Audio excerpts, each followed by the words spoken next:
Hey everybody, it's Jason with the Boardgame Mechanics, and today we're going to take a look at a game called Sushi Boat.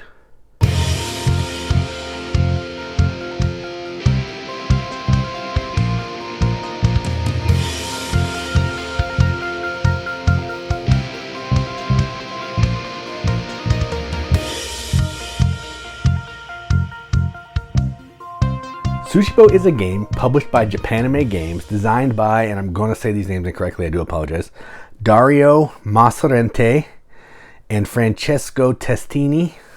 Sorry. Plays 2 to 5 players, 30 to 60 minutes, ages 8+. And in this game, what you are doing is you are at a sushi restaurant that has a fantastic sushi conveyor belt, which we'll talk about more on the components. And you're trying to eat sushi to score points. Yeah, I don't know. You're at a restaurant, it's a sushi conveyor belt. But in the game, what you're trying to do is you're trying to collect same color of plates or different types of sushi to score points, which I'll get back to in a minute. Now, if you want to check out how this game plays, there'll be a playthrough and a link in the video description where you can watch us play a few rounds or watch me play a few rounds. There's no us. Otherwise, let's stay here and look at the components.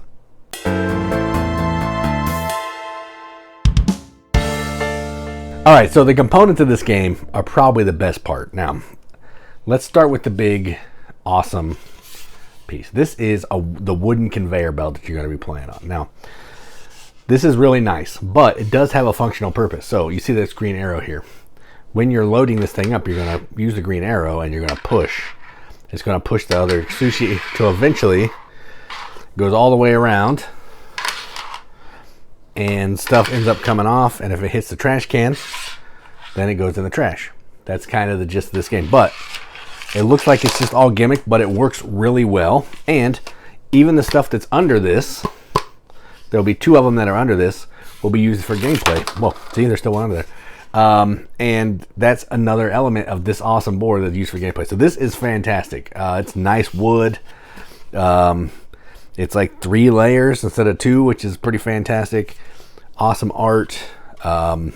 Really nice. No complaints. This is the best part of the production. Now let's talk about the other pieces. In this production, it also comes with this awesome like bowl that's actually like ceramic that you're going to be putting these. I don't know if you saw that. So let me hold it up so you guys can see stuff. And it's going to hold these awesome green cubes, which are the Wasabi cubes, and these are going to be used for gameplay as well. They're all worth a point, but they're going to be used to guess what's hidden under that section of the board during gameplay. Really nice production section here, really thick cubes. I don't know if you can tell how big those are, but they're really nice and big. No issues there.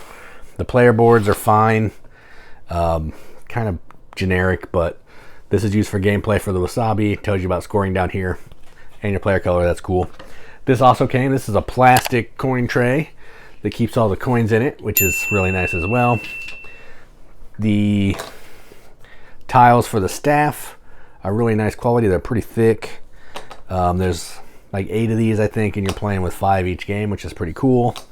Cute art there. And the final piece that we need to look at, well, 2 more. The player aid, which has the basic action round flow, and then some optional actions on the back. The cards, before we get into the other piece, the cards are really nice. They're not like linen finish or anything, but they have a nice back. Really cool food art on the front. Really like all of that, so another quality component there. But the second biggest component to go along with the sushi boat is the bowls of sushi. So they're going to be in the plates of sushi. They're going to be in this bag, and you're going to be drawing them out to load them up on the sushi board. Now, here's my big issue. They like to stick together.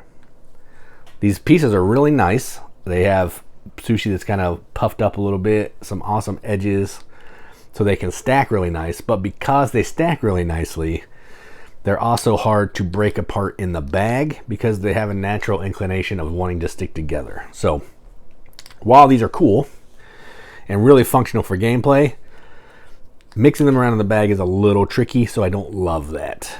So yeah, but they're really nice. I mean, that's the egg sushi. I love that stuff. Katie's not a fan, but I dig that. Shrimp. Probably sashimi Doesn't look like there's any rice there, but that's fantastic.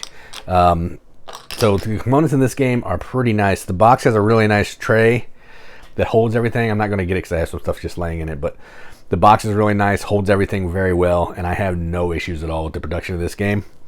Top notch. So, yeah. So those are the components. Let's talk about the gameplay and what we think about the game.